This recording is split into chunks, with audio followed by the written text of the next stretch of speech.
A todos quienes están compartiendo este seminario el día de hoy, nuestro último seminario de esta temporada de seminarios que la Escuela de Ingeniería Bioquímica de la Católica de Valparaíso ha preparado en este tiempo de pandemia. Quisiéramos, dado que este es nuestro último seminario, saludarlos, especialmente agradecerles que hayan querido compartir esta temporada de seminario. Estos seminarios son los que nosotros habitualmente hacemos los días miércoles desde el auditorio de nuestra escuela. Hoy lo estamos haciendo en esta modalidad, pero ha sido muy gratificante para nosotros, puesto que hemos llegado a lugares donde nosotros no pensábamos que íbamos a llegar. Hemos tenido público en estos 10 seminarios que se han realizado, 9, porque nos falta el de hoy día.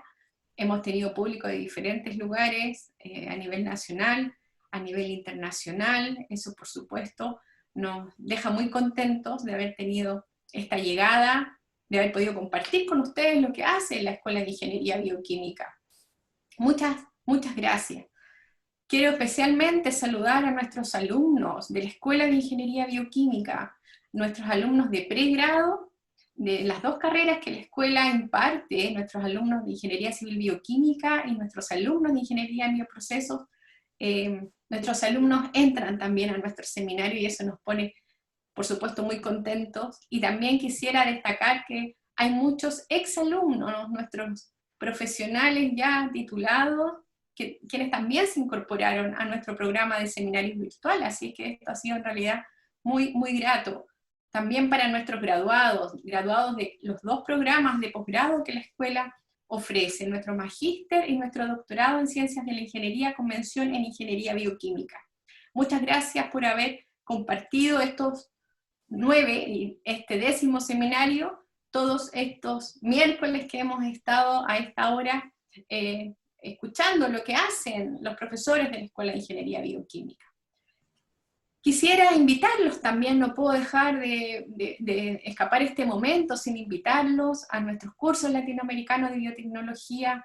Esta es una tradición que nace en el año 1980 en nuestra escuela, se desarrolla cada 4 años, este es el primer año, esta es la primera vez que tocaba desarrollar nuestro CLAB, y lo hemos tenido que suspender, pero ya nos conocen, ya han entrado a nuestras páginas de Facebook para poder ver cuándo vamos a tener información respecto a este curso.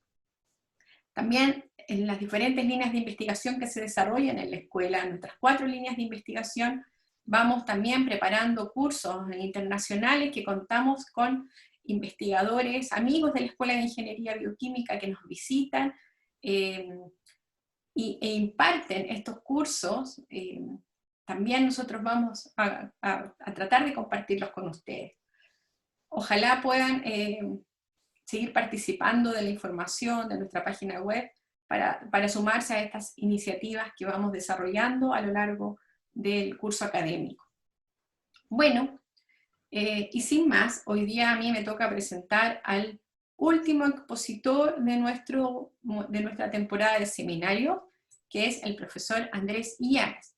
Así es que Andrés, yo te voy a pedir ahora, yo voy a dejar de compartir y te voy a pedir que por favor cargues tu presentación.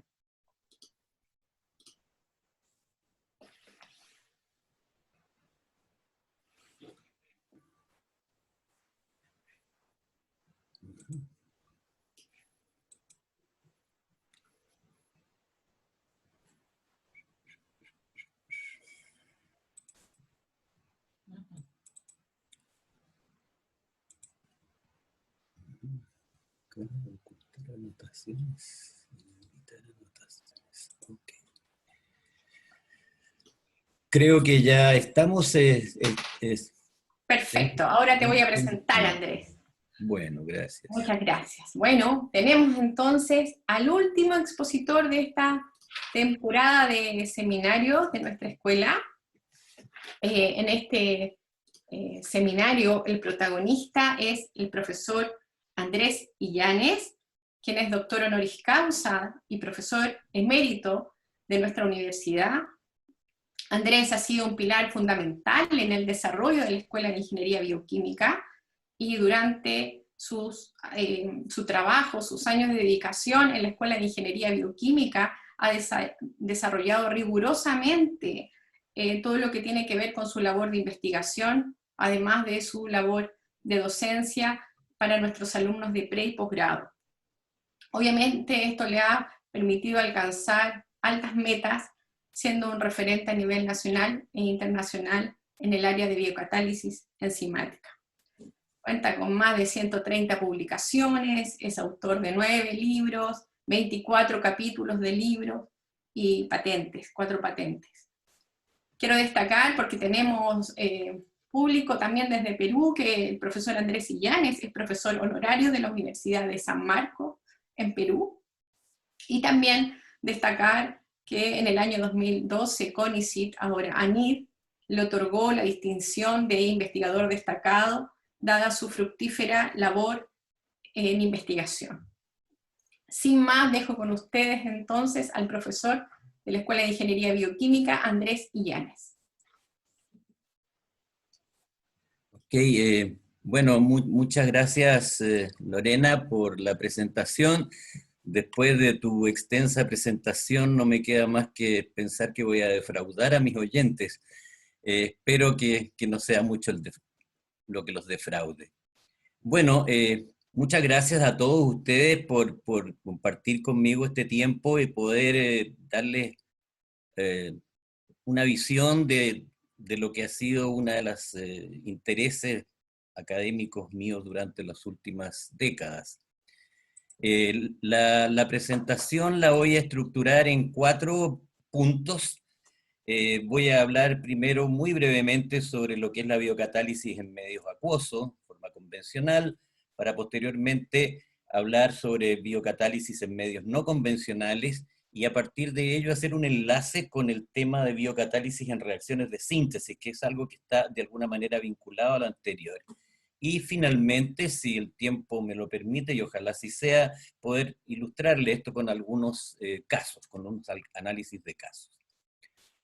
Pues bien, partamos entonces con el tema de biocatálisis en medio acuoso, pero antes de ello, como ha sido tradición mía en el último año, cada vez que he tenido la oportunidad de dar un seminario, parto haciendo un muy modesto homenaje a Frances Arnold, quien obtuvo el Premio Nobel de Química en el año 2018, por un trabajo que se vincula estrechamente con la biocatálisis enzimática, cuál es la evolución dirigida de enzimas. La verdad que para los que trabajamos en el área fue una noticia realmente espectacular que se otorgara un premio Nobel de Química en esta área, y una persona tan notable, tanto como académica como humanamente, como es la doctora Frances Arnold de Caltech. Así que vaya para ella una vez más este modesto homenaje. Bueno, respecto a lo que es el uso de enzimas en forma convencional en medios acuosos, lo que podríamos definir como catálisis en fase homogénea, la verdad que esto ha sido lo que se desarrolló en biocatálisis hasta bien avanzado el siglo pasado, y se generaron una serie de aplicaciones de enzimas en distintas áreas industriales, como las que ustedes pueden ver allí. Ahora, si ustedes analizan qué es lo que hay en común de las enzimas que se utilizaron hasta, como digo, la década del 60 aproximadamente, van a ver que lo que hay en común de ellas es que son todas enzimas hidrolíticas, es decir, enzimas que catalizan reacciones de degradación molecular, que fueron entonces las que prevalecieron, como digo, hasta bien avanzado el siglo pasado. Sin embargo, se produce un cambio importante, ya se comienza a observar a partir de los años 70, un cambio importante cuando entran a jugar las enzimas inmovilizadas. Acá aprovecho de hacer un recuerdo a propósito del tema de enzimas inmovilizadas, los doctores José Manuel Guizán y el doctor Roger Sheldon, que han sido personajes muy claves en el desarrollo de las enzimas inmovilizadas, a los cuales se refirió largamente Lorena en su seminario anterior, de manera que no voy a hacer mayores comentarios, salvo decir que a partir de los años 70 comienzan a ser utilizadas las enzimas en forma inmovilizada en procesos productivos, y acá ustedes pueden observar las enzimas inmovilizadas que actualmente se utilizan en lo que podríamos llamar procesos industriales de gran escala. Aquí tienen ustedes algunos ejemplos que son paradigmáticos, como el caso de la glucosa isomerasa, ¿no es cierto?, en la producción de jarabe de alta fructosa, la nitrilohidratasa en la producción de acrilamida, y en fin, una serie de enzimas que se utilizaron en forma inmovilizada, ¿no es cierto?, que se utilizan en forma inmovilizada en procesos de alto tonelaje, ¿ya? Las razones de esto creo que me las voy a saltar porque Lorena fue muy explícita en el seminario anterior respecto de las bondades y también de las limitaciones que las enzimas inmovilizadas tienen. Pero allí ya vemos un primer avance desde un punto de vista tecnológico, y ustedes pueden observar que ya no solamente aparecen hidrolasas en el panorama, sino también algunas enzimas de otra categoría, como el caso de la glucosa isomerasa, que es obviamente una isomerasa, y la nitrilohidratasa, que es una liasa. Por lo tanto, comienzan, a propósito de la inmovilización de enzimas, a incorporarse otras enzimas ya no hidrolíticas al panorama industrial. Ahora, voy a entrar entonces, luego de esta breve reseña sobre enzimas en medios acuosos, voy a referirme ahora a los medios no convencionales. Esto surge a partir más o menos de los años 80, cuando se comienza a observar de que es posible lograr que las enzimas actúen eficazmente en otro tipo de medios. Hasta entonces se decía que las enzimas eran catalizadores de sistemas acuosos, pero a partir de esa década ya se comienza a observar, ¿no es cierto?, sobre todo a propósito del uso de enzimas en solventes orgánicos, que estas enzimas pueden expresar su funcionalidad y en algunos casos tener buenas propiedades en otro tipo de medios de reacción. Van a surgir principalmente los solventes orgánicos, pero también otras formas de medios no convencionales como fluidos supercríticos, sistemas con alta concentración de solutos y más recientemente los llamados solventes neotéricos como los líquidos iónicos y los eutécticos profundos, los llamados DES. ¿Qué potencialidades tienen los medios no convencionales? Bueno, una serie de ellos. Por ejemplo, en algunos casos puede ser más fácil separar el biocatalizador del medio de la reacción. Son medios en general menos reactivos, por lo tanto hay menos reacciones laterales. En algunos casos la transferencia de masa puede ser más eficiente. En algunos casos la remoción de compuestos eventualmente tóxicos volátiles puede ser también más eficaz. En algunos casos se producen cambios en la especificidad del biocatalizador. Hay menos requerimientos de asepsia, obviamente porque son medios menos proclives a la contaminación microbiana. En algunos casos hay una alta estabilidad térmica que resulta de la baja actividad de agua de estos medios. Y dos cosas que son muy relevantes, que es la mayor solubilidad de algunos sustratos, aquellos sustratos que no son muy solubles en agua y que en este tipo de medios entonces se pueden utilizar. Y quizás lo más relevante de todo es que en este tipo de medios es posible utilizar las enzimas hidrolíticas, las enzimas que han sido tradicionalmente usadas en la industria de procesos, en reacciones inusuales, que son reacciones en definitiva reversas a la reacción de hidrólisis, a las cuales me voy a referir con más detalle más adelante. Pero lógicamente esto tiene una serie de limitaciones, ¿no es cierto?, que están relacionadas principalmente con que las enzimas expresan por lo general una baja actividad en medios no acuosos, son sistemas de reacción más complejos y surge como siempre la duda, ¿no es cierto?, sobre los efectos ambientales que podría tener el reemplazar un solvente inocuo como el agua por otro tipo de sustancias que podrían tener un pasivo ambiental mayor. Todo esto comienza a surgir con mucha fuerza a partir de los años 80, gracias al desarrollo de varios grupos, entre los cuales está el grupo del doctor Klibanov, cuya foto muy sonriente pueden ver ustedes allí. La verdad que no sé cómo lo pillaron sonriendo, porque no es muy de sonreír el doctor Klibanov.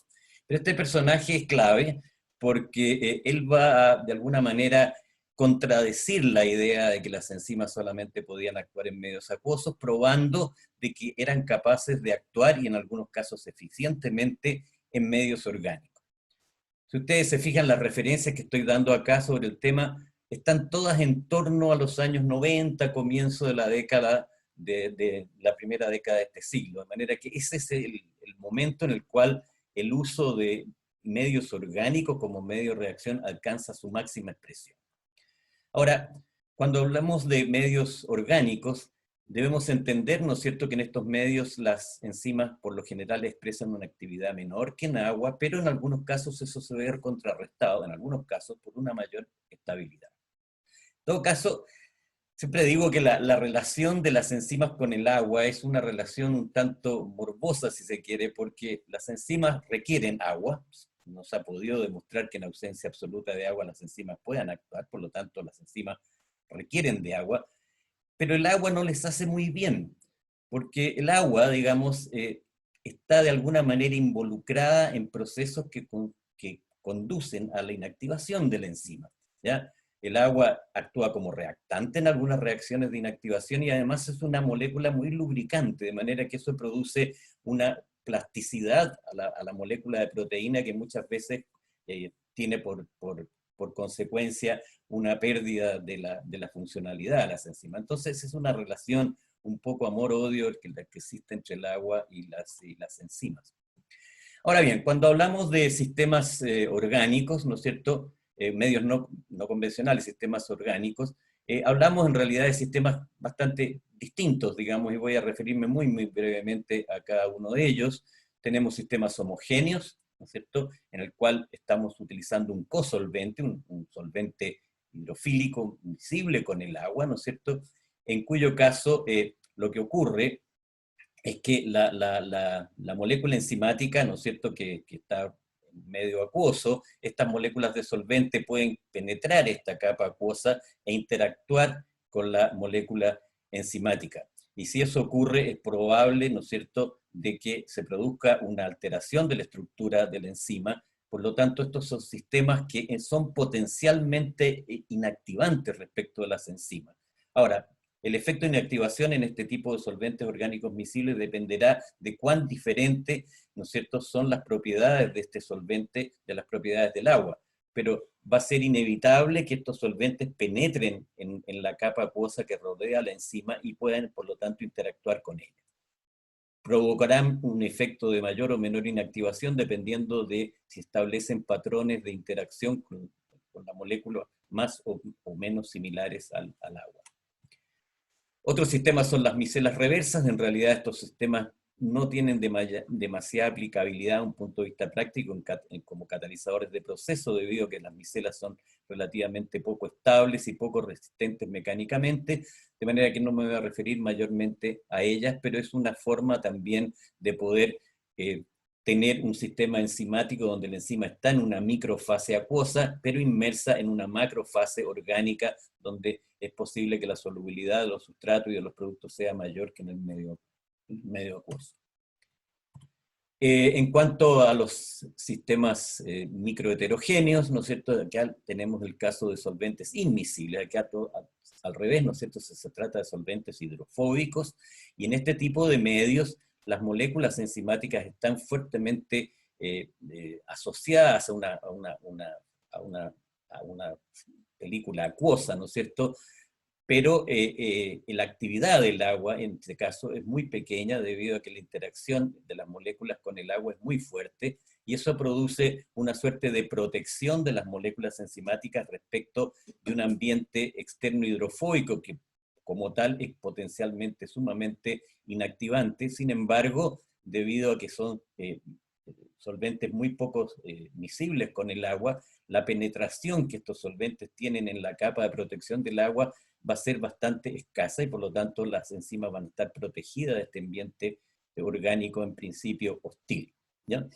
Ahora, en este caso, es deseable que el solvente, si vamos a utilizar un sistema de solvente inmiscible, este solvente sea lo más hidrofóbico posible, es decir, que tenga valores del logaritmo del coeficiente de partición en general mayores que 4, porque eso va a garantizar la no penetrabilidad del solvente a la capa protectora del agua, ¿ya? De tal manera que si vamos a utilizar este tipo de sistemas, que son por lo demás los que más se han utilizado, quizás porque es donde mejor se expresan las buenas propiedades que podrían tener los sistemas de reacción en medio orgánico, es necesario entonces pensar en utilizar solventes, ojalá lo más hidrofóbicos posible, porque si tenemos solventes hidrofóbicos, pero de no muy alta hidrofobicidad, el efecto inactivante sobre las enzimas podría ser muy alto.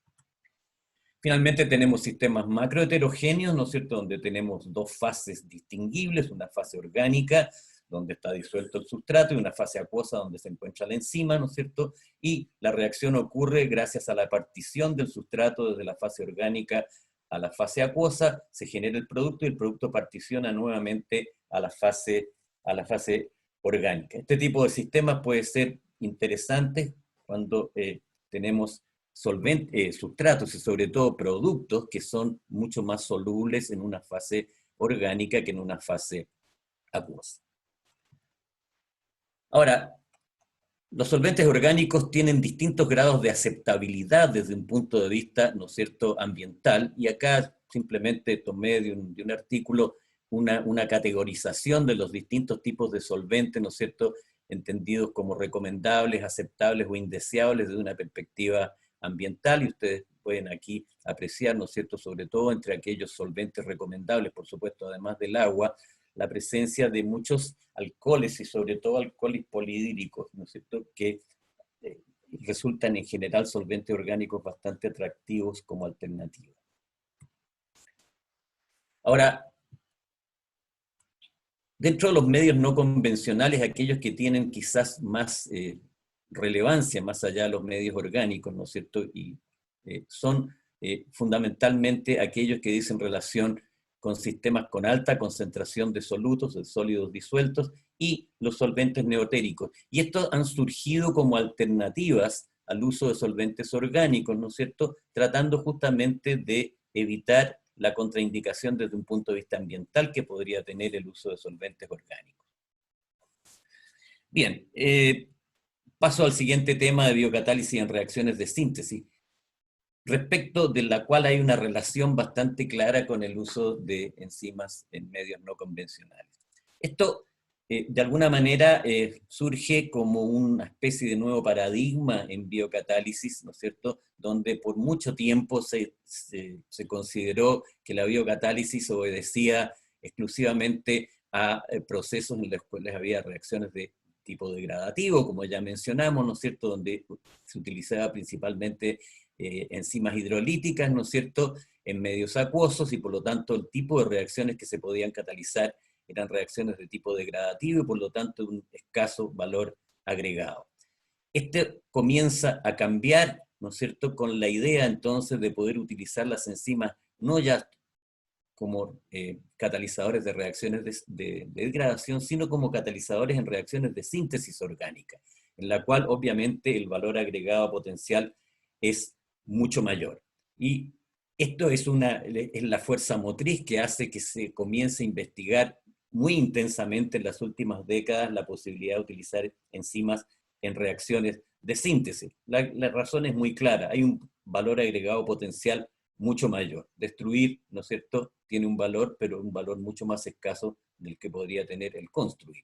Entonces, eso hace una especie de cambio, ¿no es cierto?, en el paradigma de la catálisis enzimática, y se comienza a orientar principalmente hacia la potencialidad de las enzimas para catalizar reacciones de síntesis orgánica. Y para hacer ello podemos recurrir a dos tipos de enzimas: aquellas cuya función metabólica está asociada a procesos de síntesis, que son en general enzimas complejas, que tienen requerimientos de coenzimas, que son por lo general intracelulares y muy lábiles, o bien enzimas que no requieren estos requerimientos, ¿no es cierto?, que no tienen estas características, por ejemplo, las enzimas hidrolíticas, en cuyo caso, si las vamos a utilizar con este propósito, tenemos necesariamente que recurrir a medios no convencionales. En medios acuosos, las hidrolasas solo van a catalizar reacciones de hidrólisis. Sin embargo, en medios de baja actividad de agua, estas enzimas pueden catalizar reacciones reversas, es decir, catalizar la reacción de formación de un enlace similar al enlace que rompen, ¿no es cierto?, bajo una condición hidrolítica. Yo me voy a referir solamente a este segundo caso, ¿no es cierto?, porque es el que está más vinculado con el uso de medios no convencionales, que es el uso de enzimas que no tienen requerimientos de coenzima y que probablemente representan la mayor potencialidad de la biocatálisis en relación a procesos de síntesis orgánica. Para ello, como les decía, necesariamente tenemos que operar en medios no convencionales, no acuosos, baja actividad de agua, ¿no es cierto? Y poder entonces desarrollar reacciones de síntesis. Ahora, los medios no convencionales se vinculan con las reacciones de síntesis orgánica, de biocatálisis en síntesis orgánica, en una doble perspectiva. Por un lado, permiten disminuir la actividad del agua y favorecer entonces reacciones reversas a las reacciones de hidrólisis, pero también por otro lado permiten, ¿no es cierto?, aumentar la solubilidad de sustratos que son poco solubles en agua. Y estas dos cosas son muy fundamentales en síntesis orgánica. Muchas veces las reacciones de síntesis orgánica involucran a sustratos y productos que son poco solubles en agua, ¿ya?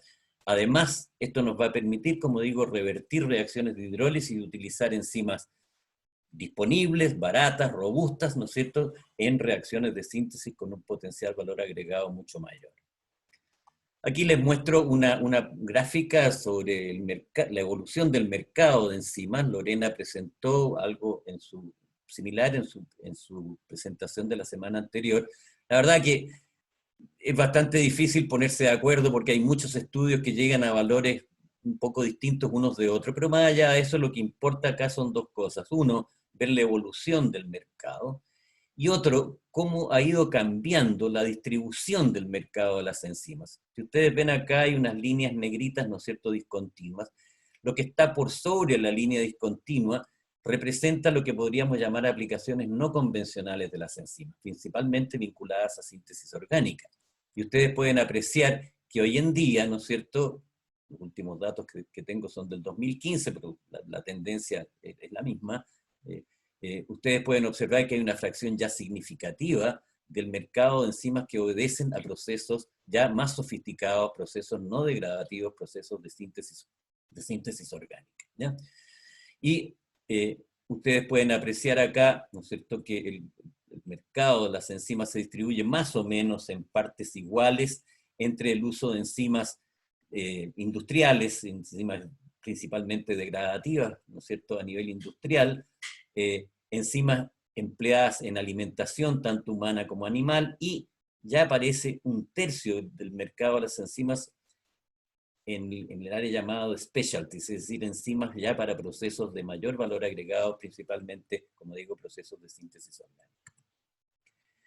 Ahora, lo interesante, digamos, es que estas reacciones de síntesis se pueden realizar con enzimas hidrolíticas, ¿no es cierto?, y por lo tanto ahora podemos usar estas enzimas tan conocidas, tan disponibles, ¿no es cierto?, para catalizar reacciones de enlace y no reacciones de desunión. Aquí la idea es que, ¿no es cierto?, manejando la variable actividad de agua, podemos hacer que las enzimas, ¿no es cierto?, catalicen reacciones de formación de un enlace, estas enzimas hidrolíticas, reacciones de formación de un enlace con formación de agua, en lugar de la reacción reversa de hidrólisis.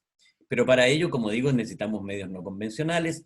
Ya hablamos de los solventes orgánicos, ¿no es cierto?, sistemas de alta concentración de solutos y también solventes neotéricos, ¿no es cierto?, como fluidos supercríticos, principalmente CO2 supercríticos, y líquidos iónicos, y más recientemente las llamadas eutéricos profundos, que son en buenas cuentas líquidos iónicos, pero elaborados a partir de materias primas de origen natural.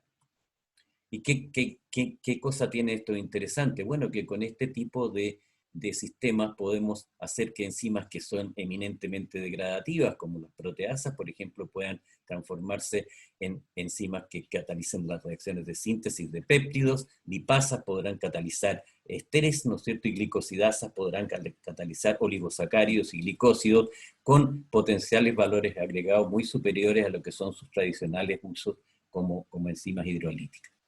Bien, en lo que me queda de la presentación, sí, todavía me queda un tiempo, voy a tratar de ilustrarles a ustedes desde la perspectiva, ¿no es cierto?, del uso de enzimas en medios no convencionales vinculados a reacciones de síntesis, presentarles algunos casos ilustrativos de aquello.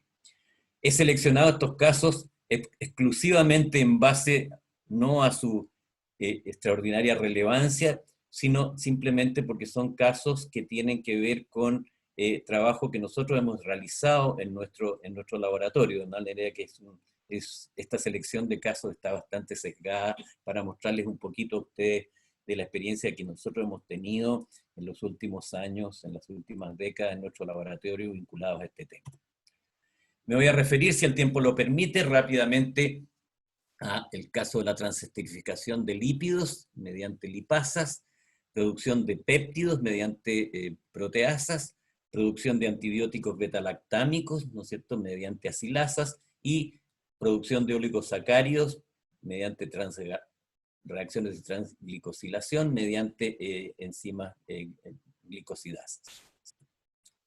En cuanto a la transesterificación de lípidos, contarles que tuvimos una experiencia muy interesante hace algunos años con una empresa nacional, es una empresa química, que había desarrollado toda una plataforma para poder darle valor agregado al jabón de licor negro, que como ustedes saben es un residuo de la industria de celulosa, una industria muy importante en Chile, pero que desgraciadamente una industria con una imagen de contaminación ambiental compleja. Entonces la idea de esto era poder utilizar un residuo de esta industria que es bastante contaminante para generar una serie de productos de interés industrial. Bueno, esto es una industria, como le digo, principalmente química, pero luego de una serie de operaciones de fraccionamiento era posible llegar a generar una fracción denominada esteroles de madera, que en realidad es una mezcla de esteroles y estanoles, y la empresa tenía interés de poder lograr una estrategia para separar los estanoles, que son los compuestos saturados, de los esteroles, que son compuestos que son insaturados, debido a que estos compuestos tenían mercados separados, de interés diferente. Bueno, ¿qué es lo que hicimos entonces? Lo que hicimos fue estudiar la posibilidad de lograr hacer esta separación de estos compuestos mediante una tecnología enzimática. ¿Cuál es la idea? Los esteroles de madera son una mezcla de compuestos donde mayoritariamente es una mezcla de beta-citosterol, que es esta molécula de acá, y beta-citostanol. Si ustedes pueden ver, la diferencia entre las dos moléculas es bastante sutil y está radicada exclusivamente en la presencia de un doble enlace acá, que no está presente en el estanol. Bueno, ¿qué es lo que le interesaba a la empresa? Le interesaba separar estos compuestos porque los esteroles tenían un uso más bien orientado a la industria farmacéutica, mientras que los estanoles tenían un uso más bien orientado hacia la industria nutracéutica, la industria de, ¿no es cierto?, alimentos funcionales, debido a que estos estanoles y los ésteres de estanoles son compuestos anticolesterolénicos. Entonces, ¿cuál era la idea? La idea era ver si podíamos, mediante un proceso enzimático, lograr separar estos dos compuestos. Y la idea era la siguiente, la idea era poder hacer una reacción de esterificación de esta mezcla, ¿no es cierto?, viendo si podíamos encontrar enzimas que fueran lo suficientemente selectivas como para poder esterificar exclusivamente una de estas dos moléculas. La idea era poder esterificar, ¿no es cierto?, los estanoles sin esterificar los esteroles. Y la idea que teníamos nosotros estaba basada en que sabíamos que había algunas lipasas que respecto de alcoholes alifáticos eran capaces de tener una mayor actividad sobre aquellos que eran saturados de aquellos que eran insaturados. Sobre alcoholes aromáticos, como esto no había ninguna experiencia. Bueno, para hacerles el cuento corto, estudiamos cuánta lipasa comercial estaba disponible y finalmente logramos encontrar una lipasa producida por una empresa japonesa, una lipasa de alcalígenes, que era capaz de poder, de una manera bastante selectiva, poder esterificar exclusivamente el estanol sin esterificar el esterol, ¿ya? La presencia del doble enlace impedía, digamos, el que se pudiera hidrolizar el compuesto que tenía el doble enlace. Bueno, desarrollamos toda una estrategia, ¿no es cierto?, para una vez que habíamos identificado la enzima, la inmovilizamos, ¿no es cierto?, y optimizamos toda esta etapa de la parte enzimática, y para hacerles un cuento corto, logramos, bajo ciertas condiciones operacionales, lograr una esterificación bastante selectiva de los estanoles. Aquí ustedes pueden observar, ¿no es cierto?, la formación de los ésteres de estanol, y mientras que los ésteres de esteroles se producían, ¿no es cierto?, en mucho menor medida y con una cinética muchísimo más lenta. Entonces lo que hicimos fue una resolución dinámica de esta mezcla, y logramos entonces luego de optimizar este proceso, logramos una separación bastante notoria de los ésteres de estanol de los esteroles que no estaban esterificados.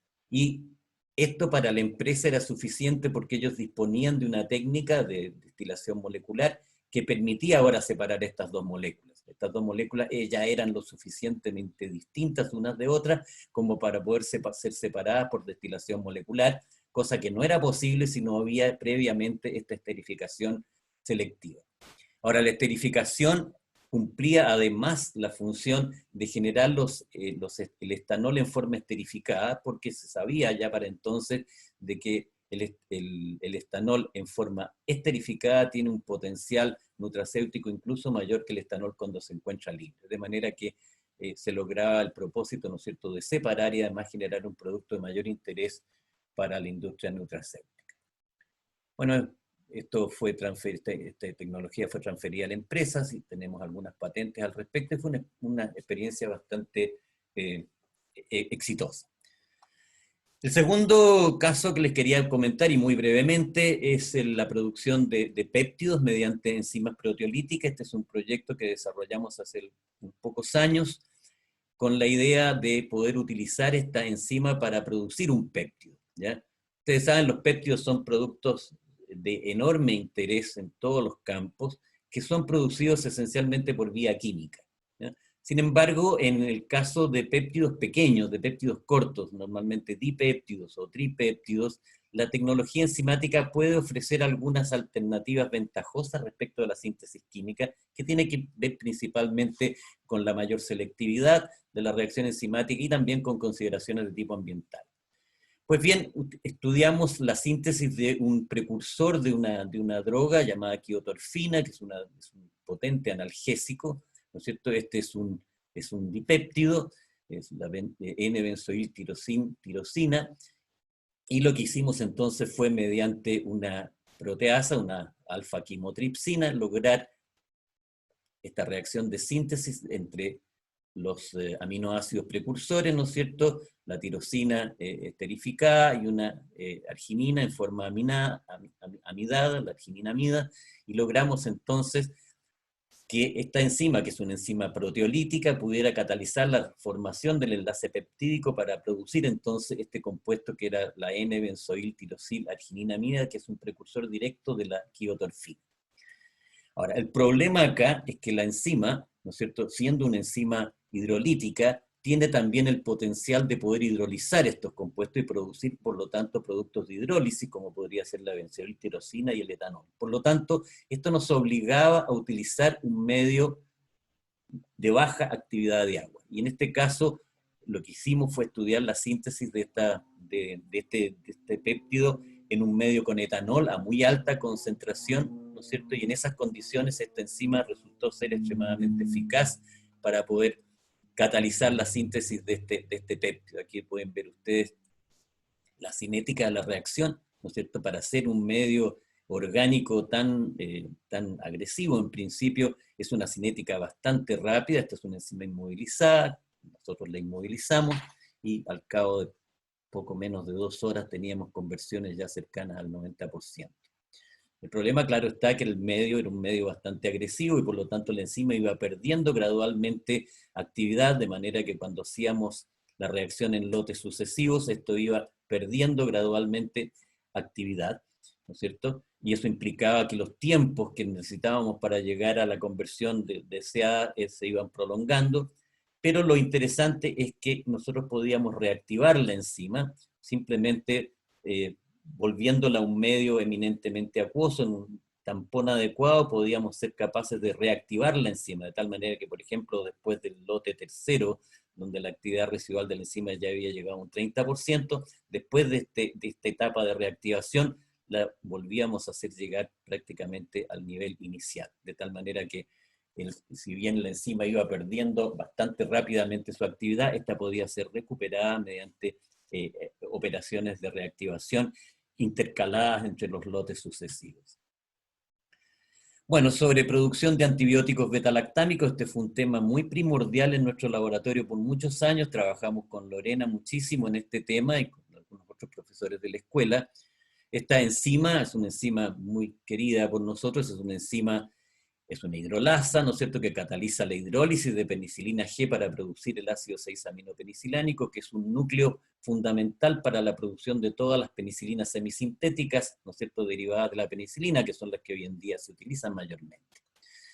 Sin embargo, esta enzima, ¿no es cierto?, que lo que cataliza, si ustedes pueden ver, es la ruptura de un enlace carbono-nitrógeno, un enlace, ¿no es cierto?, tipo peptídico que hay acá, que es hidrolizado por esta enzima. Sin embargo, esta enzima es capaz de catalizar reacciones reversas, ¿no es cierto?, de formación de ese enlace tipo peptídico, y es así como se pueden producir compuestos antibióticos beta-lactámicos de alto interés comercial, por ejemplo, como la cefalexina, haciendo reaccionar, ahora, en este caso no es el 6-APA, es el 7-ATCA, que es una molécula análoga, digamos, con un aminoácido, que en este caso es una fenilglicina en forma esterificada, y hacer que esta enzima sea capaz de formar un enlace análogo al enlace que normalmente hidroliza. Y es así entonces como por muchos años estuvimos estudiando la posibilidad entonces de utilizar esta enzima para producir antibióticos, ¿no es cierto?, en una reacción reversa a la reacción de hidrólisis. Lo hicimos tanto con cefalexina como con ampicilina, que sería un derivado directo del 6-APA.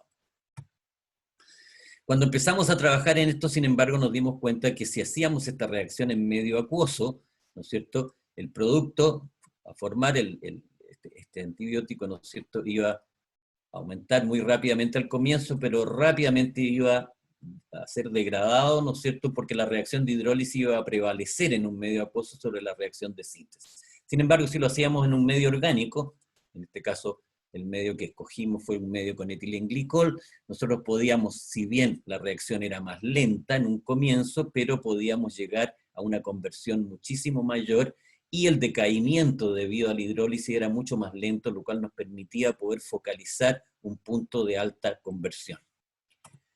Pero para hacerle un poco el cuento corto, nosotros trabajamos durante mucho tiempo con solventes orgánicos, ¿no es cierto? Y con estos solventes orgánicos, principalmente con etilenglicol, logramos, por ejemplo, rendimientos prácticamente estequiométricos, con productividades bastante elevadas, ¿no es cierto? Y trabajando a concentraciones bastante elevadas de los sustratos. Pero lo que nos dimos cuenta, ¿no es cierto?, es que cuando nosotros trabajábamos a concentraciones más bajas, ¿no es cierto?, podíamos forzar el sistema hasta concentraciones más elevadas y lograr rendimientos similares en medio acuoso. Este es un medio acuoso, este es un medio orgánico. Pero el problema que tenía el medio orgánico era ese, que teníamos un solvente orgánico y eso le restaba potencialidad al proceso desde un punto de vista de la química sostenible. Entonces dijimos, ok, vamos ahora a usar medios acuosos, sabíamos que en un medio acuoso los rendimientos eran muy bajos, pero si forzábamos el sistema a muy altas concentraciones de sólidos disueltos, acá son concentraciones muy, muy elevadas, obteníamos resultados esencialmente análogos a los de usar un solvente orgánico, una conversión casi estequiométrica, con la diferencia que además nuestra productividad era mucho mayor. ¿Se fijan? Entonces podíamos desarrollar esta tecnología sin solventes orgánicos en un medio que igualmente lo podemos considerar no convencional, en el sentido que tiene una muy alta concentración de solutos, ¿no es cierto? Y por lo tanto la actividad del agua se ve disminuida. Finalmente, porque como estamos de hora, todavía me quedan unos minutitos. Finalmente quería presentarles como último ejemplo un tema en el cual estamos trabajando desde hace algunos años en forma bastante intensa, y es una línea de trabajo actual en nuestro laboratorio, que es la producción de oligosacáridos mediante reacciones de transglicosilación con beta-galactosidasa. Nosotros por muchos años hemos estado interesados en lo que hemos llamado una plataforma de valoración de residuos de la industria quesera, la valoración del suero y del permeado de suero de quesería. Y dentro de ese esquema es que surgió esta idea de poder utilizar un proceso enzimático para sintetizar estos oligosacáridos derivados de la lactosa, que tienen propiedades prebióticas, ¿ya? Todo esto queda enmarcado dentro del amplio campo de los alimentos funcionales, que como ustedes saben, es hoy en día algo de enorme interés y probablemente una de las áreas más dinámicas de desarrollo de la industria alimentaria, que es poder, ¿no es cierto?, producir alimentos funcionales que además de su rol nutricional puedan provocar efectos adicionales de beneficio desde el punto de vista de la salud. Dentro de los componentes de los alimentos funcionales están los llamados prebióticos, ¿no es cierto?, que son estimulantes, son compuestos químicos, estimulantes de una flora, de una biota intestinal, una microbiota intestinal saludable.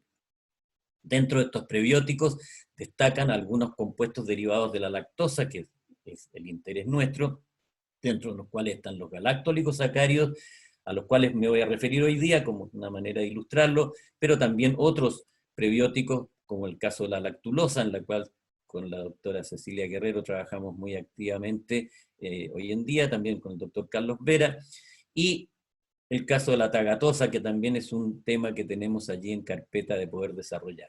Me voy a referir en todo caso a lo que en el seminario de hoy día me voy a referir exclusivamente al caso de los galactoligosacáridos. Bueno, la beta-galactosidasa, ustedes saben, es una enzima sumamente conocida, ¿no es cierto?, y muy utilizada a nivel industrial, porque es una enzima que tiene la capacidad de hidrolizar el enlace beta-1,4 de la lactosa para producir glucosa y galactosa, ¿no es cierto? Y esto es una reacción de bastante interés para producir, ¿no es cierto?, productos, leches y productos lácteos de bajo contenido de lactosa, lo cual tiene un mercado muy interesante, digamos, para el producir compuestos para intolerantes a la lactosa y además para favorecer una serie de propiedades de la leche, ¿no es cierto?, permitir, por ejemplo, la producción de manjar blanco, como le llaman en muchos países, arequipe, cajetas, etcétera, ¿no es cierto?, evitando la cristalización de la lactosa. Sin embargo, esta misma enzima, es capaz de poder catalizar bajo condiciones adecuadas la formación de enlaces, ¿no es cierto?, glicosídicos en lugar de su ruptura y generar, por lo tanto, estos oligosacáridos que se denominan genéricamente galacto-oligosacáridos. Aquí la idea, digamos, es que la enzima, la beta-galactosidasa, ¿no es cierto?, puede unirse a la molécula de lactosa con remoción de la glucosa y generar lo que se llama el complejo enzima galactosa, el galactosil enzima, y este complejo enzima galactosa podría eventualmente ser hidrolizado, en cuyo caso lo único que estaríamos haciendo sería hidrolizar la molécula de lactosa en glucosa y galactosa, pero esta reacción de hidrólisis puede competir con una reacción en la cual esta misma enzima puede utilizar a la lactosa ahora como sustrato para generar entonces oligosacáridos derivados de ella. Entonces, en definitiva, ¿no es cierto?, este complejo enzima galactosa, además de reaccionar con el agua, puede reaccionar con otra molécula de lactosa e ir generando así una cadena de oligosacáridos con distintas unidades de galactosas unidas a una glucosa terminal. Y estos son los compuestos principalmente los llamados GOS3, o sea, galactosa, galactosa, glucosa, y GOS4, galactosa, galactosa, galactosa, glucosa, los que tienen propiedades prebióticas. Entonces acá la idea es poder favorecer la reacción, ¿no es cierto?, de síntesis en desmedro de la reacción de hidrólisis. En este caso, el uso de solventes orgánicos era inviable porque los azúcares son muy poco solubles en solventes orgánicos, por lo tanto nos quedaba la opción de poder usar medios con muy alta actividad, con muy baja actividad de agua, a través de utilizar muy altas concentraciones de solutos. De manera que esta reacción se va a ver favorecida a muy altas concentraciones de lactosa, y en esas condiciones es posible entonces sintetizar estos oligosacáridos. Para resumirles en un par de minutos lo que hemos hecho, ¿no es cierto?, trabajamos bastante inmovilizando la beta-galactosidasa en distintos tipos de matrices y poder desarrollar entonces procesos que fueran eficientes para producir estos galactoligosacáridos a partir de lactosa. Aquí tenemos unos datos con una enzima inmovilizada de Aspergillus oryzae, utilizándola en una modalidad de lotes repetidos, ¿ya?, donde en definitiva ustedes hacen un lote y después de ese lote el catalizador se retiene dentro del reactor y es nuevamente cargado y así sucesivamente, ¿no es cierto?, hasta que encima ha perdido una fracción de su actividad. Aquí les quiero citar su atención solamente en este valor de acá. Al cabo de 10 lotes sucesivos, ¿no es cierto?, habíamos logrado producir prácticamente 130 gramos de galactoligosacárido por gramo de biocatalizador, y todavía la actividad residual era del 75% de la actividad inicial, o sea, obviamente en este caso la enzima no la íbamos a botar, íbamos a continuar haciendo lotes, ¿no es cierto?, hasta lograr, digamos, una reducción de la actividad hasta un tiempo de vida media o 2 tiempos de vida media. De manera que aquí nos quedaba todavía bastante paño por cortar, solamente que, claro, el estudiante de posgrado, un chico peruano, ¿no es cierto?, Martín Huerta, que estaba haciendo esto, ya el pobre ya no quería seguir haciendo más lotes sucesivos. Entonces lo que hicimos fue modelar este sistema y extrapolarlo y decir, ok, si modelamos el comportamiento de esto, ¿qué es lo que ocurriría cuando llegáramos a un tiempo de vida media, es decir, cuando la actividad final fuera del 50%? Y en ese caso, ¿no es cierto?, lo que nos predecía es que podíamos llegar a producir hasta 8.500 gramos de GOS por gramo, perdón, disculpen, estos 130 gramos de GOS por gramo de biocatalizador corresponden a 8.500 gramos de GOS por gramo de proteína enzimática, ¿ya? Y si extrapolábamos, como les decía, de acuerdo a este modelo, podíamos llegar a una producción de 23.000 gramos de GOS, o sea, 23 kilos de galactoligosacáridos por gramo de beta-galactosidasa, lo cual ya es un rendimiento bastante notable, digamos, para un proceso enzimático. Producir 23 kilos de un producto por gramo de catalizador es algo que realmente es un muy buen resultado.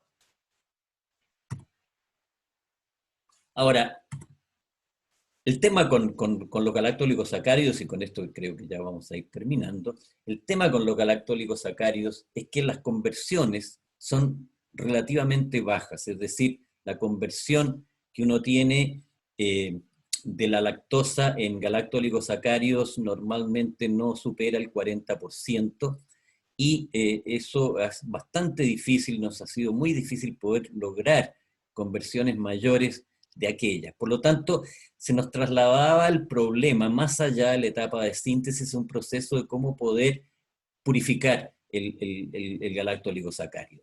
Sabíamos, ¿no es cierto?, que a nivel industrial las azúcares son principalmente purificadas por sistemas de cromatografía de lecho móvil simulado.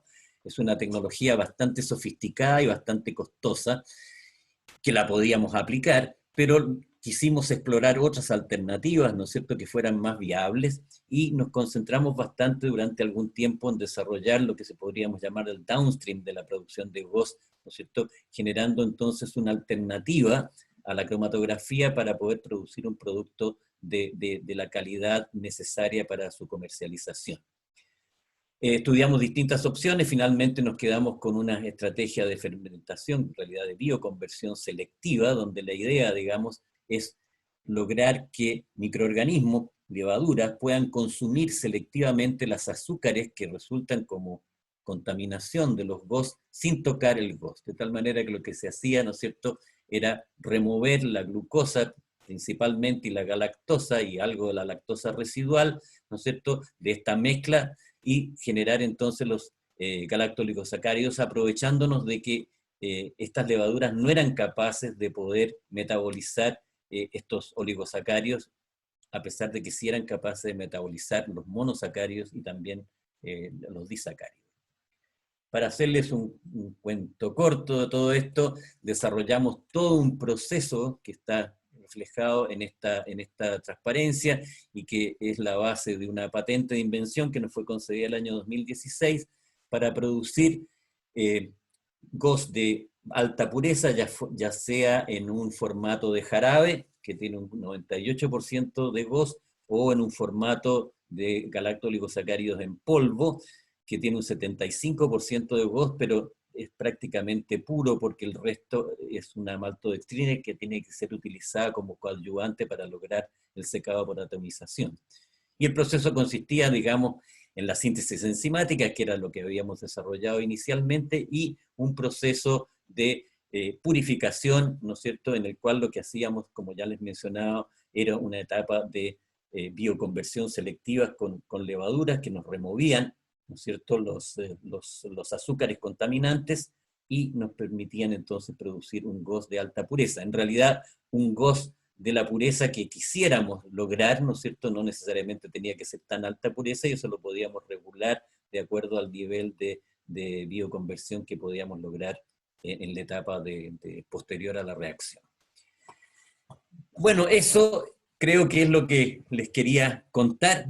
Estos casos, como digo, se los muestro simplemente para poder ilustrar, ¿no es cierto?, lo que es el uso de enzimas en medios no convencionales, en reacciones de síntesis, que hemos desarrollado en nuestro laboratorio. Hoy en día, sin duda, el uso de enzimas en síntesis orgánica es un campo muy, muy fértil, ¿no es cierto?, y en la medida que la industria química fina y sobre todo la industria química farmacéutica está considerando las enzimas en forma progresiva como catalizadores para algunas de las etapas de sus procesos productivos, indudablemente que el uso de enzimas, ¿no es cierto?, estabilizadas y susceptibles de actuar eficazmente en ese tipo de medios de reacción es algo muy, muy relevante y constituye, por así decirlo, la punta de lanza de lo que es el avance de la biocatálisis desde una perspectiva de su aplicación industrial. Bueno, finalmente, mencionar algunos de los auspiciadores que hemos tenido durante estos años, ¿no es cierto?, y algunos de los grupos con que nuestro grupo de biocatálisis se ha relacionado durante estos últimos años. Como siempre, nuestras principales fuentes de financiamiento, ¿no es cierto?, son el CONICYT, IANID, Fondesit, ¿no es cierto?, Innova Chile, Corfo, el apoyo también logístico del Núcleo de Biotecnología de Curauma, y bueno, algunos de los centros con los cuales mantenemos una colaboración más permanente o más eficaz, ¿no es cierto?, el Instituto de Catálisis y Petroleoquímica del CSIC en Madrid, la Universidad, el Departamento de Ingeniería Química de la Universidad Autónoma de Barcelona, el Centro de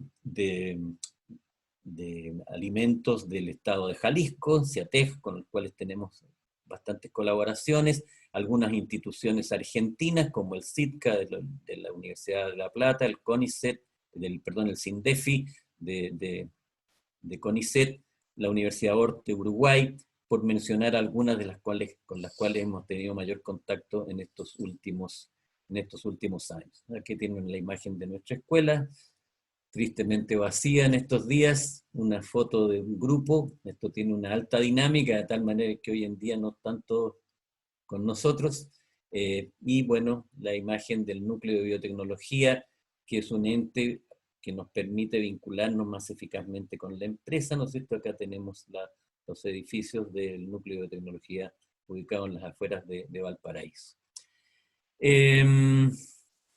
Creo que eso es todo, y entonces estaríamos para responder las preguntas que ustedes pudieran tener, si es que las tienen. Muchas gracias. Muchas gracias, Andrés. Claro que hay preguntas, y como es el último seminario de esta temporada, yo me voy a tomar algunos minutos para poder contestar alguna de ellas y no hacer un corte tan abrupto después de esta estupenda presentación. Vale. Andrés, voy a seleccionar algunas de las preguntas. La primera, nos preguntan cuáles serían las principales restricciones para la síntesis enzimática de péptidos. ¿Solo el número de residuos en este? Ya. Sí, efectivamente, la principal restricción del uso de las proteasas en síntesis de péptidos es el número de aminoácidos que conforman la cadena peptídica. Y esto es porque las proteasas son muy específicas respecto del aminoácido sobre el cual pueden actuar. Entonces, como la secuencia del péptido, ¿no es cierto?, es la que es, probablemente tenemos que usar distintas enzimas. Entonces, en síntesis ya de péptidos de mayor tamaño, hay que empezar a combinar distintas enzimas, y en la medida que esto va complicándose, se va aumentando a lo largo de la cadena, el proceso de síntesis se va complicando cada vez más porque van interviniendo más enzimas, y tenemos que ir considerando también algunas formas de protección para que el enlace peptídico se forme de la manera correcta. Y pasa en definitiva, digamos, que cuando uno tiene que unir varios aminoácidos y requiere de varias enzimas, la diferencia que hay entre la síntesis enzimática y la síntesis química es que la síntesis química está altamente protocolizada. Por lo tanto, existen protocolos, ¿no es cierto?, bastante bien elaborados que permiten hacer esto con mucha eficacia. En cambio, en el caso de las enzimas, hay que ir siendo todo un estudio de optimización, reacción a reacción, para lograr finalmente el producto deseado. Entonces, la verdad es que se hace prácticamente imposible, no obstante todas las potencialidades que tienen las enzimas respecto a los procesos químicos, pero se hace imposible poder competir con los procesos, como digo, estandarizados y protocolizados de síntesis de péptidos por vía química, cuando el largo de la cadena supera los 3 o 4 residuos.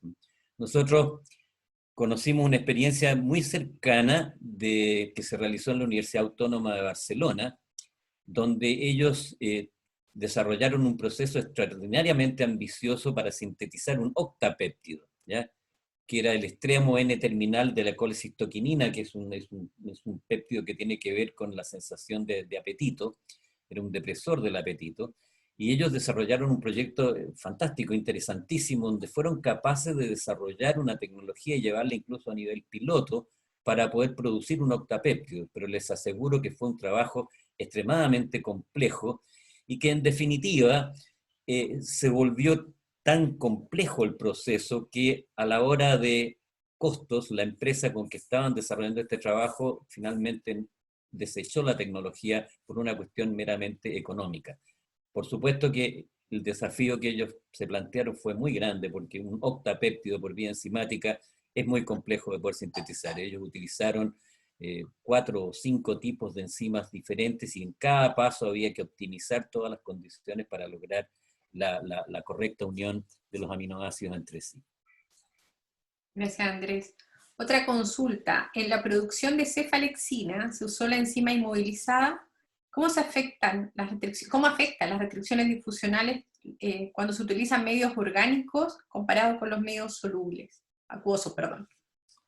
Sí, es una buena pregunta. Es decir, lo primero, sí, siempre que tú tienes enzimas inmovilizadas va a haber efectos de restricciones difusionales. El efecto de las restricciones difusionales en relación a penicilina silasa lo estudiamos muy profundamente y fundamentalmente con el doctor Pedro Valencia de la Universidad de Santa María, actualmente profesor de la Universidad de Santa María, que realizó su tesis doctoral en nuestro laboratorio, justamente estudiando los efectos de las restricciones difusionales en las reacciones catalizadas por penicilina silasa. El comentario que yo quisiera, bueno, si son mayores o menores en agua o en un medio orgánico va a depender fundamentalmente de las propiedades físico-químicas del fluido. Pero lo que sí quisiera comentar a propósito de esta pregunta, que me parece muy interesante, es que en el trabajo que hicimos con penicilina silasa, y esto lo hemos reproducido con otras enzimas, la incidencia de las limitaciones por transferencia de masa, las restricciones difusionales, es muy diferente cuando ustedes utilizan una enzima en una reacción de síntesis que en una reacción de hidrólisis. Entonces, en el caso de la penicilina silasa, nosotros estudiamos la incidencia de las restricciones difusionales en la reacción de hidrólisis de penicilina con penicilina silasa, pero también las estudiamos en las reacciones de síntesis de cefalexina con penicilina silasa. La conclusión a la que inevitablemente se llega es que las restricciones difusionales son mucho más relevantes, mucho más severas en el caso de reacciones de hidrólisis que en el caso de reacciones de síntesis. La explicación es bastante clara. Las reacciones de hidrólisis son intrínsecamente muy rápidas, por lo tanto van a estar siempre más cercanas a un control por transferencia de masa que las reacciones de síntesis, que son bastante más lentas y que por lo tanto están más alejadas de la zona de control por transporte. Entonces la conclusión a la que se llegó en la tesis de Pedro, y que después reprodujimos para el caso de síntesis de péptidos con Carola Bahamonde, es que en definitiva, ¿no es cierto?, las restricciones difusionales en enzimas inmovilizadas van a afectar en mucho mayor medida reacciones rápidas, como son las reacciones de hidrólisis, que reacciones más lentas, como son las reacciones de síntesis. Y esto lleva a una reflexión que es muy interesante. Uno normalmente las enzimas inmovilizadas las testea y mide sus actividades en reacciones rápidas, en reacciones de hidrólisis. Y a veces puede quedarse con la errónea conclusión de que la enzima inmovilizada es poco eficaz porque está muy sujeta a restricciones difusionales.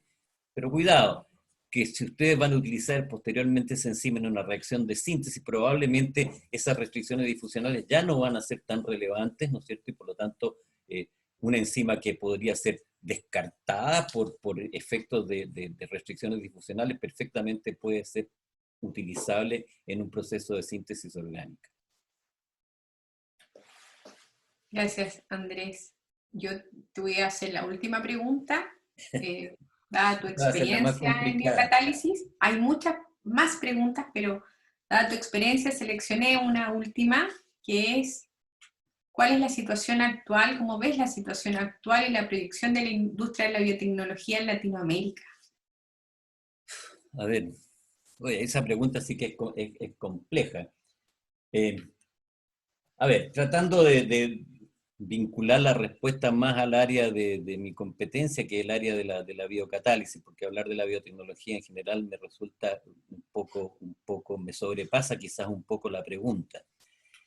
En el caso de la biotecnología enzimática, la verdad es que a nivel industrial en Latinoamérica no hay grandes desarrollos.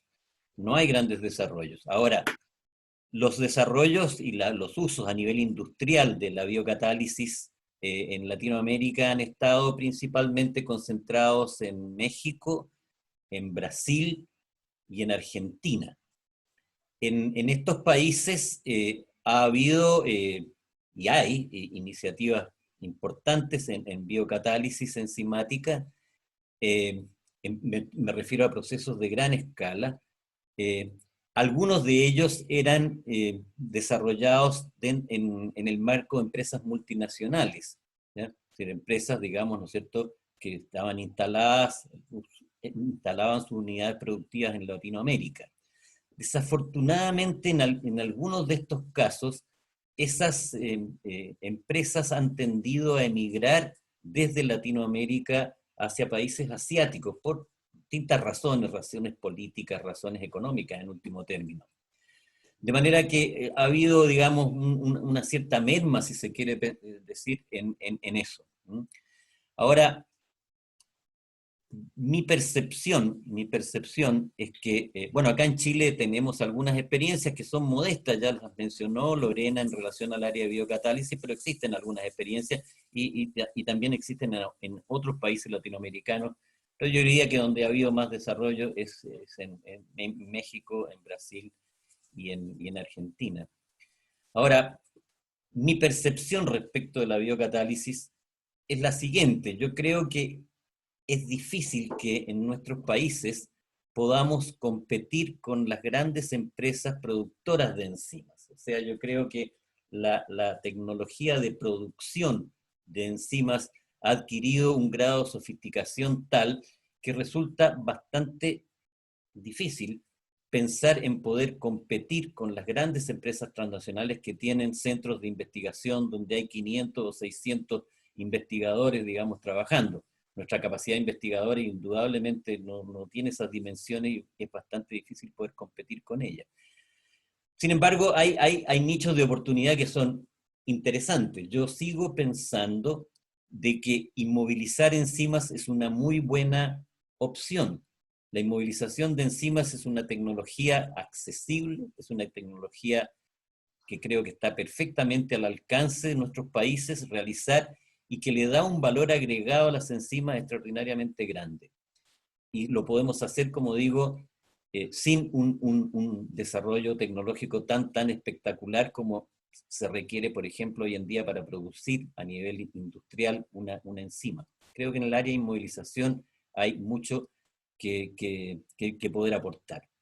En cuanto a la producción de enzimas, yo creo que quizás puede haber algunos nichos de oportunidad más o menos locales, donde algunas enzimas de algún uso muy particular pudieran justificar una producción.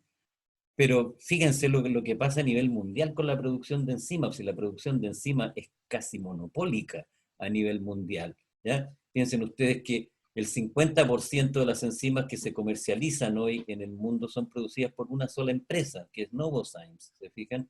y hay un 20 y tantos % que está en manos de Genencor, que es una subsidiaria hoy en día, pero es una empresa también gigante, productora de enzimas, ¿no es cierto?, que fue adquirida por lo demás por DuPont.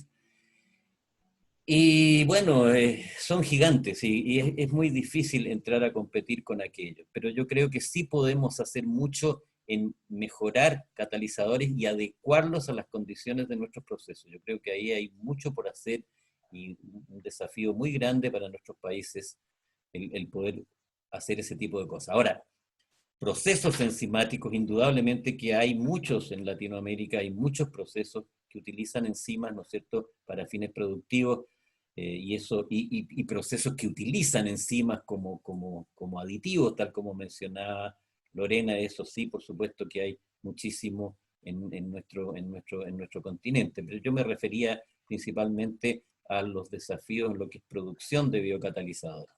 Creo que allí la inmovilización de enzimas, al producir enzimas inmovilizadas, es algo que creo que puede ser de mucho interés para nuestra realidad latinoamericana.